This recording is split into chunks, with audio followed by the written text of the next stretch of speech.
அதுதான் உங்களை கொண்டு போய் ஒரு உயரத்தில் வைக்க போகுது. எனக்கு உதாரணத்துக்கு நம்முடைய இந்திய பிரதமர் திரு நரேந்திர மோடி அவர்கள் எடுத்துக்கலாம். இவ்வளவு உயரத்தில் இன்னைக்கு பிரதமர் அவர்கள் இருக்கிறாங்க அப்படின்னா அதற்கு ஒரே ஒரு காரணம் அவருடைய டிசிப்ளின். சிங்கிளான ஒரு ஆக்ஷன் எங்கிட்ட கேட்டீங்கன்னா டிசிப்ளின், வேற எதுவும் கிடையாது. உலகம் முழுவதும் போறாரு, எல்லாத்தையும் பார்க்கறாரு, இந்தியா முழுவதும் பயணம் பண்றாரு, ஆஃபீஸ் வேலை பார்க்கறாரு, இத்தனை பேர்த்த பார்க்கறாருன்னா அந்த டிசிப்ளினை கொஞ்சம் கொஞ்சமாக கல்டிவேட் பண்ணிக்கிட்டார். இன்னைக்கு அவருக்கு வயசு 73 வயசு. பிரதமர் அவர்கள் கொஞ்சம் கொஞ்சமாக கல்டிவேட் பண்ணி வேற வேற ரூபத்தில் அதை கல்டிவேட் பண்ணி ஷார்பன் பண்ணி இன்னைக்கு அந்த பொறுப்பில் அமர்ந்திருக்கின்றார் என்றால் அந்த டிசிப்ளினை வைத்து முழுமையாக வேலை செய்யக்கூடிய தகுதி அவருக்கு இருக்கு. அதனால தான் இன்னைக்கு சில பேருக்கு ஒரு புக்கு கொடுத்துருக்காங்க. அப்துல் கலாம் ஐயாவுடைய அக்னி சிறகுகள் புத்தகம் கொடுத்துருக்காங்க.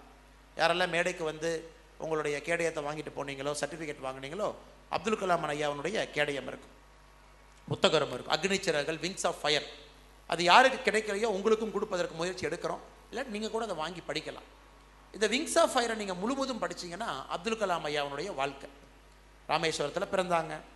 அவங்களுடைய குடும்பம் வந்து ஒரு நியூஸ் பேப்பர் அந்த ஏரியாவில் போடக்கூடிய குடும்பம். அங்கிருந்து அவர் வெளியே வர ஆரம்பித்தார்.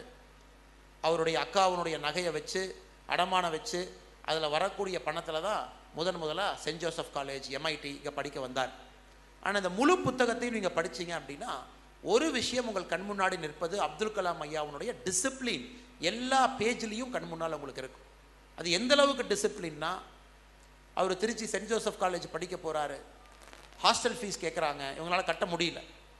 நான் வெஜிடேரியன் ஹாஸ்டல் ஃபீஸ் இவ்வளவு, வெஜிடேரியன் ஹாஸ்டல் ஃபீஸ் இவ்வளவு.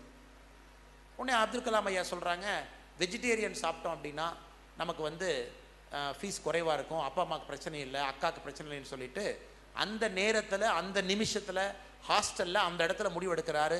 இன்னை வாழ்க்கை முழுவதும் நான் ஒரு சைவனாக வெஜிடேரியனாக மாற போகிறேன். எந்த அளவுக்கு டிசிப்ளின் வேணும் யோசிச்சு பாருங்க. எந்த அளவுக்கு டிசிப்ளின் வேணும். இது முழுமையாக நீங்கள் அப்துல் கலாம் ஐயாவை முழுமையாக படிச்சிங்கன்னா, ராஷ்டிரபதியாக இருந்த பொழுதும் கூட தினமும் காலையில் 5:30 மணிக்கு வீணை வாசிப்பார். அவர் கேட்பார், எங்கிருந்து உங்களுக்கு இவ்வளோ திங்கிங் வருதுன்னு கேட்டால், நான் வாசிக்கின்ற வீணையிலிருந்து வருவார். தினமும் வீணை. உலகத்தில் எங்கே போனாலும் வீணை அவரோடு போகும். வீணை வாசிக்கக்கூடிய இந்தியாவுடைய முன்னாள் ஜனாதிபதி த மிசைல் மேன் அப்துல் கலாம் அவருடைய புத்தகம் உங்களுக்கு இருக்கு. டிசிப்ளினுக்கு ஒரு மனிதனை நீங்கள் கண்டுபிடிக்கிறேன்னா APJ அப்துல் கலாம் ஐயாவோட பெட்டரான பர்சன் கிடையாது. அதை நீங்கள் கண்டுபிடிக்கணும். You have to find it. அது சாக்ரிஃபைஸ். டிசிப்ளின் சாக்ரிஃபைஸ் இல்லாமல் வராது. சாக்ரிஃபைஸ் இருந்தால் மட்டும்தான் டிசிப்ளின் வரும். நேரத்துக்கு வரணும், எங்கேயோ சாக்ரிஃபைஸ் பண்ணுறீங்க. 4 பேர்த்துல கனிவாக பேசணும், ஏதோ ஒரு நேரத்தை சாக்ரிஃபைஸ் பண்ணுறீங்க. கோவப்படக்கூடாது, எமோஷனை சாக்ரிஃபைஸ் பண்ணுறீங்க. பர்சனல் ஹானஸ்டி இருக்கணும், சாக்ரிஃபைஸ் பண்ணுறீங்க. பொய் சொல்ல மாட்டேன், எங்கேயோ சாக்ரிஃபைஸ் பண்ணுறீங்க.